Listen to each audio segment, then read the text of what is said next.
Hi, everyone. Welcome again to Success Limelight. Here with me is the phenomenal Jay Collins. I sure hope you're as excited as I am because at the age of 21, this young man, he just continues to amaze the world. So let's get right on to the show and meet Jay Collins. Hello, Jay Collins.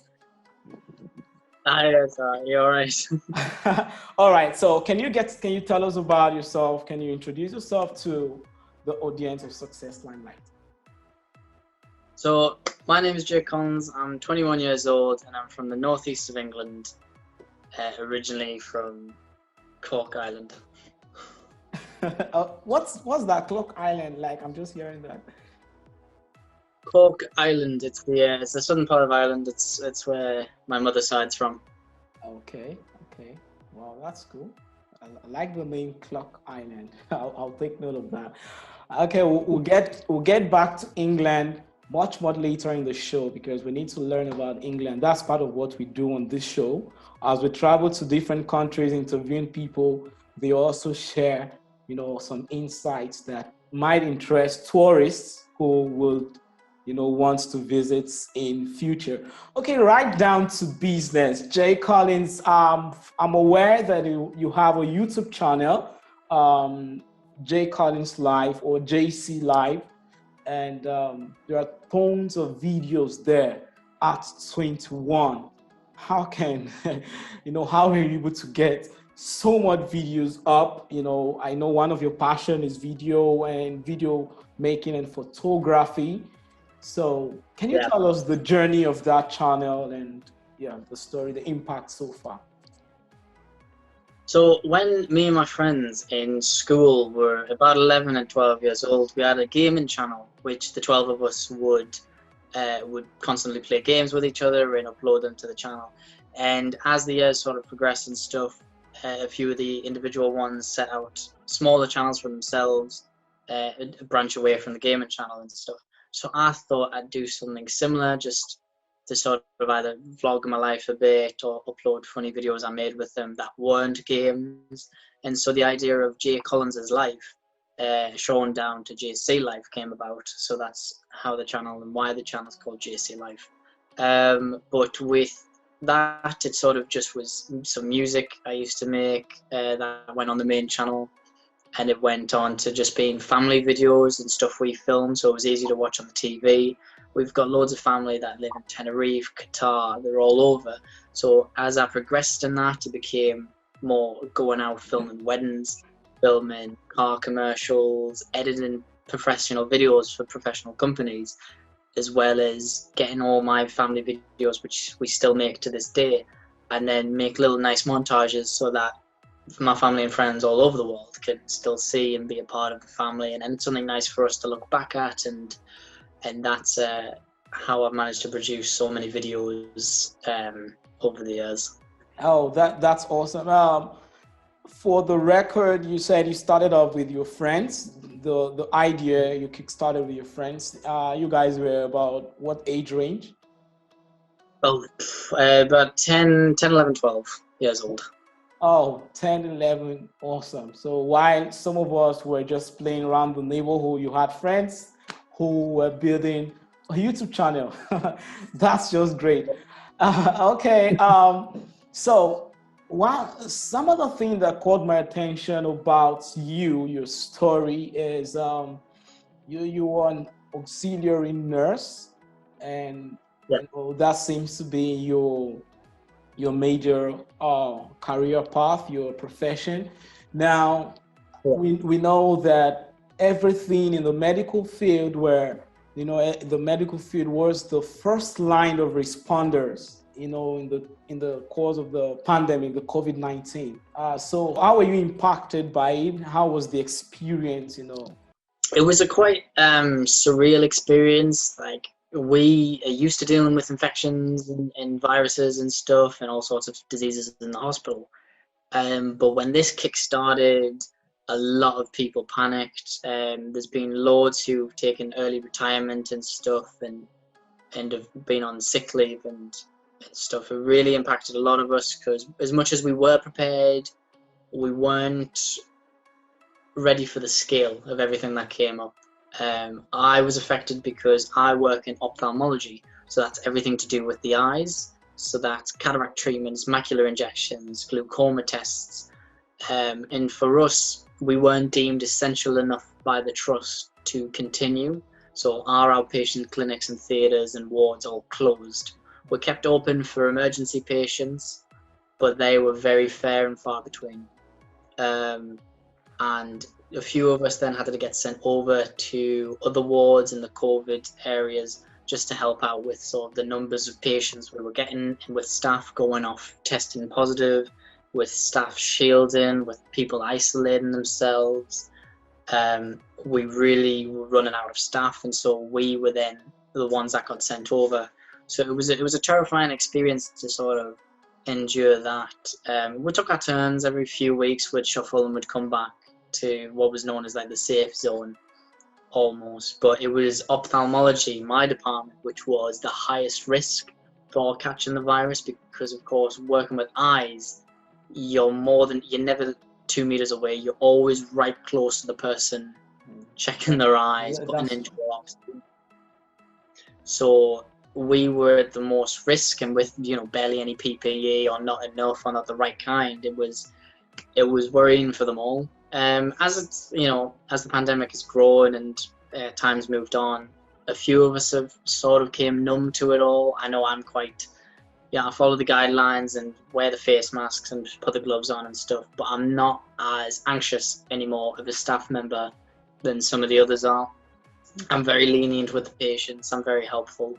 A lot of our patients are very elderly. They've got COPD. They've been forced to wear the masks when even they have like the exemption cards from wearing them. So if at all I get them in a room with just me and them, I'll put all my gear on and I'll let them take the mask off just for them to be a little bit more comfortable while I'm doing my tests. And then as soon as I move them on, I'll ask them to put the mask on, and they're more cooperative that way. So I think it's developed how I've managed to treat people, especially because when it kicked off as well, and all of them were scared, and all of them wanted to do their own thing, and they weren't listening to the rules that we had to do as a hospital and as a trust. Wow.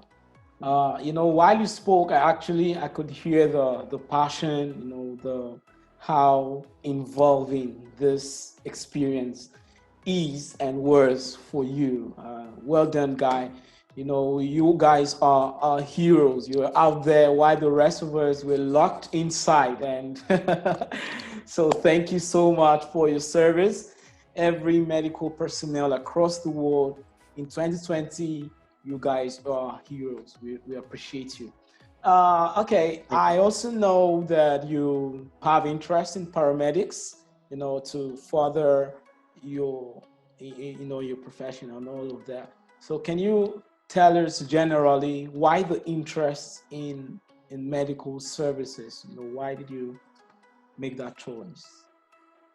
When I was 6 years old, my nan got diagnosed with lung cancer from smoking. And so she became very ill, and it ended up for the next 6 years of my life, me and my dad going in and out of hospital, in and out of care homes, in and out of her house to sort of care for her and look after her. So I've always, at a very young age, been very caring, and it sort of became like it wasn't me nan, it was more of a patient.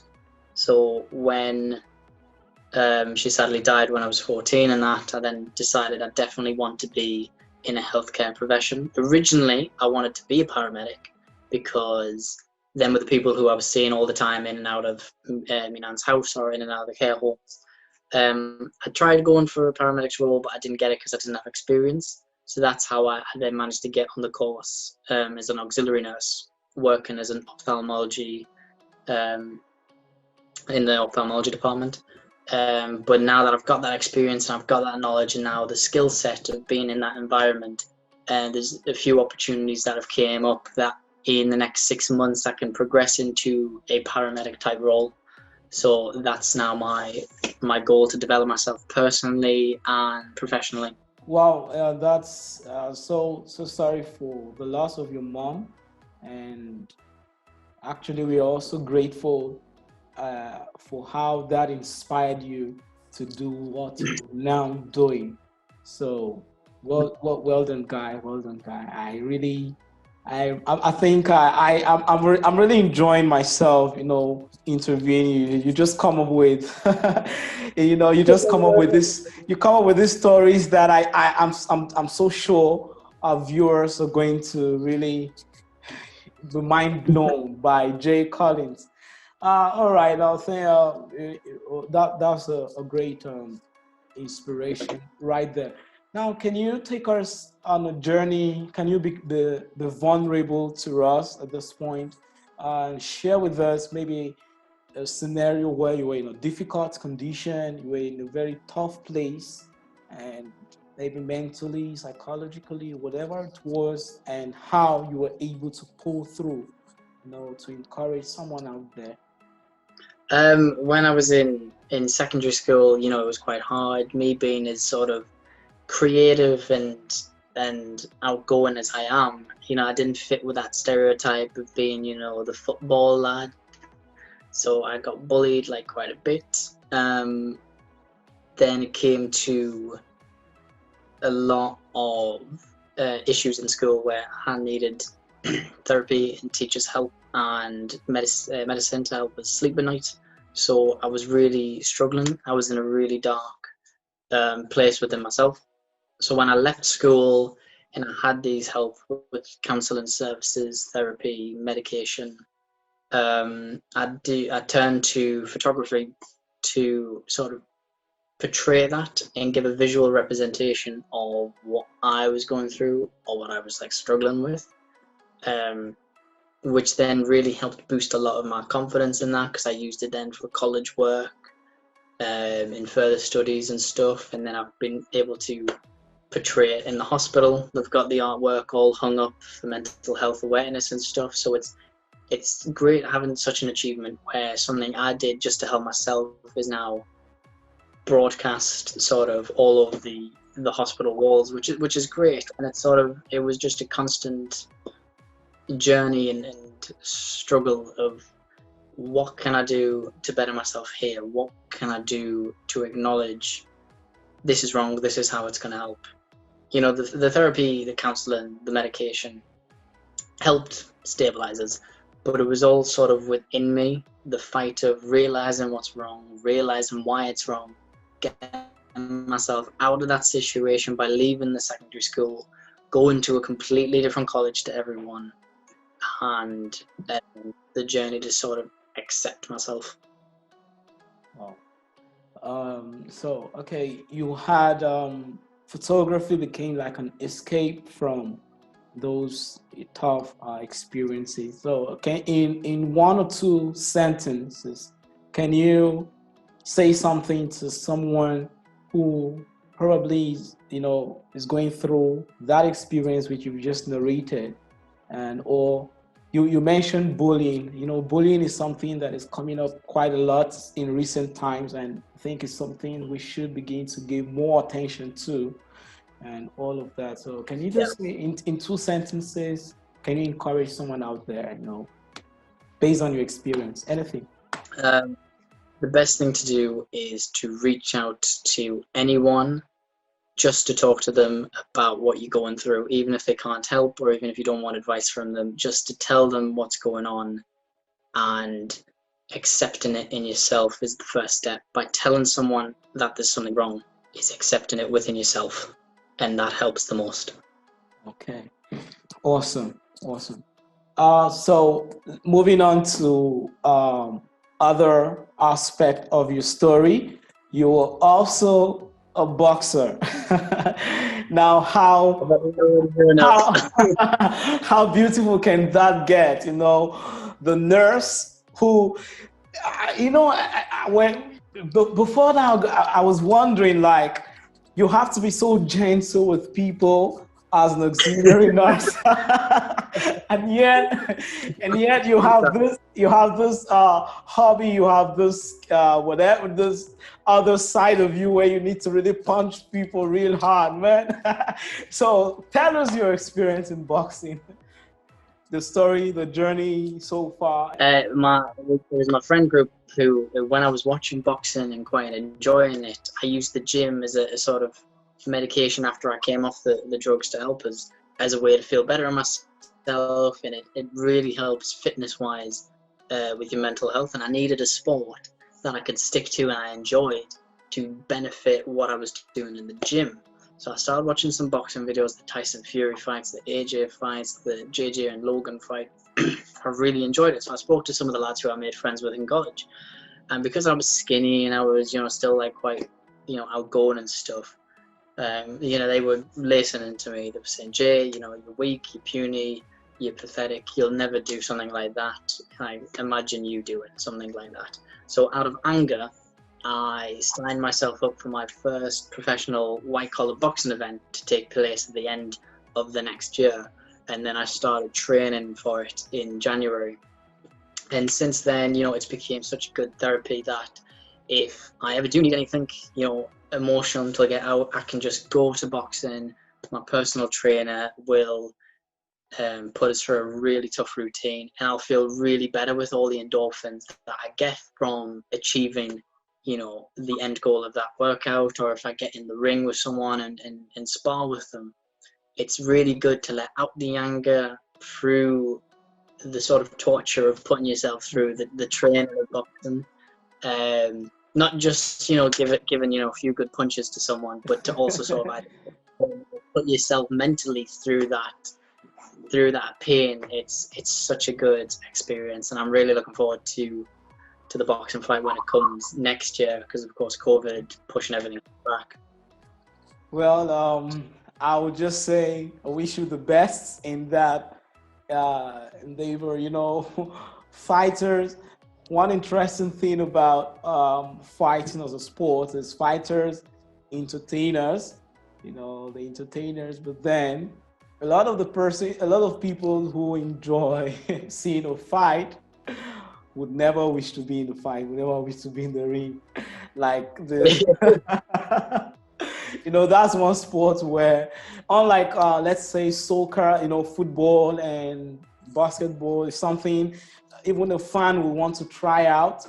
But then when it comes to punches, man, I'll take a bow. Personally, I'll take a bow. But I know there are a lot of boxers out there. This is not meant to undermine the sport in any way. It's a noble sport. I respect it. It's awesome. It's great. All right. Okay. Moving on. From there, we are gradually winding down this episode. Okay, let's hear. I said I was going to come back to England as a place. So before we get to wrap things up, England it's popular. Even someone who hasn't been there has been exposed one way or another. The United Kingdom generally is a very well known place. So a lot of what anyone would want to say is probably known, but then there are still certain things that one who is based there, like yourself, especially the part of England where you're based, which is East England. Now, I've never been to England before, so I really don't know the distinction from place to place and all of that. So if I were to come to England, let's say next year, let's say in 5 years, in 10 years, what is so amazing? What do you consider East England an amazing place for me to visit, and why? Why should I be attracted to that place? It's just got a lot of culture. It's got a lot of history. In the First World War, in the Second World War, we had the shipyards, we had the mines. There's some beautiful country walks and lakes, and there's a Route 500, as we call it, sort of, which is 500 miles around these gorgeous mountains and stuff, which in like the autumn is just beautiful to look at. So we have, as little as we do have, we have bad weather, we have the wind. Everyone complains about English weather. As much as you can go to Spain and have really great hot weather to tan in, like we provide just as much entertainment with the lakesides, with the countries, the villages, and then even like the cities themselves are just so notorious, like Newcastle and Gateshead and Sunderland and that. Like, plus the towns probably aren't great, but then if you get the right group of people and you have that mindset, it's such an incredible like atmosphere. Okay. Well, I'm ready in East England, you know, the shipyards, the minefield. I really want to see all of that. So, viewers, you've now heard a million reasons why East England should be on your list of your next tourist journey who travels and all that. I definitely will see that place at least once in my lifetime. It's a promise, and Brilliant. I hope I'll meet Jay Collins when I get to visit East England. All right. Okay. For the next round of questions, we're going to give credits to Jay Shetty. He actually came up with these questions to help, you know, go deeper in conversations with people, as opposed to the conventional questions of "Have you eaten?" Uh, you know, those kind of questions, the regular questions. So he said those questions don't, you know, they don't inspire conversation. They don't help you get to interact, engage people on a deeper, better level. So he came up with 9 questions to go deeper. But for us, we just take 3 or so out of those questions to, you know, also uh, engage our guests more. So one of the first question on that list is, if your younger self were to meet you now, what would make him sad and what would make him happy about you? If my younger self ever met me today, I think he'd be sad to see how sad I still am. You know, what I've got is great, what I'm doing is amazing, I'm really happy with it, but it's not fulfilling me like I want it to. There's still a lot more that I've got left to do and need to do to sort of get that self-fulfillment. And with everything I've been through, and I'm still doing the videos like I did back then, but I was a lot more carefree, and I still am, but I'm very self-aware now of the way the world works and how people treat each other, and I kind of wish I still had that naivety when I was younger, and so I think my younger self would be sad seeing how adulty I probably am inside, that I still sort of am within myself. But happy-wise, I'm sure I'd be over the moon with all the video stuff I'm doing, being on this talk and this show with you, doing my projects and stuff, and being able to, you know, make money doing what I was doing for fun as a kid with my mates. So I think he'd be really happy about that. Okay. Awesome. So we'll move on to the next question. What did you buy recently that you now regret? There was a clothing brand that I did some work for and some photo shoots, and they did a sale, and I thought I'd buy some, you know, more clothes because I quite like them, for like lounging around and editing and being a family. I bought the top and I bought some trackies, which I love and I still wear all the time to lounge around the house in. But there was some shoes which I liked the look of, but I was hesitant, and I bought them just to sort of finish off that outfit of top and joggers, and I hate them so much. They're uncomfortable, they don't really fit, and they're just a faff on to wear. I don't like them. Okay, amazing. So on to the next question. Complete this sentence. If you really know me, you would know that. If you really know me, you would know that I'm always trying my best for you, even if I mess up. Wow. Amazing, brilliant. I like that response. You're trying, even right now on the show, you're doing your best, and we appreciate it, man. Yeah. Okay, so what 2 words would you consider us the most inspiring? Any 2 words, not more than 2 words. So literally the question now, this is our own question. In 2 words, inspire us, just 2 words. Be yourself. Yourself. Awesome. Okay, so there you have it. It has been an awesome time with Jay Collins, and it's just as though the show should go on and on and on, but we have to wrap things up here. This is Success Limelight, and this is what we do. We'll beam the spotlight on people who are doing amazing things to make a difference in the world. We beam the spotlight on the success stories of individuals. We bring you exclusive backgrounds to what you see out there, exclusive insight to the journey of successful individuals to inspire others, to inspire you that if they could do it, if they can achieve, if they can get to where they are now, it is definitely possible for you to achieve same. And do connects. We appreciate all of our viewers. We thank you for the likes, the support. We thank you for all the contributions, the sponsors, and all. You can also be a part of this channel. If you have someone you would like to see being featured on this channel, do send us a mail at successlimelight@gmail.com. If you also want to be featured on this channel, you feel you have a compelling story, yeah, go right ahead. We can't wait to beam the spotlight on you.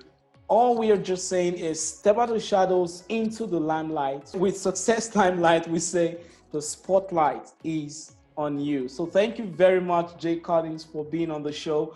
Before the show, Jay Collins was actually trying out some dancing, some dance steps. So perhaps we can close with that. Can you just give us some of those dance steps again? Let's Oh, my little girl like me happy go.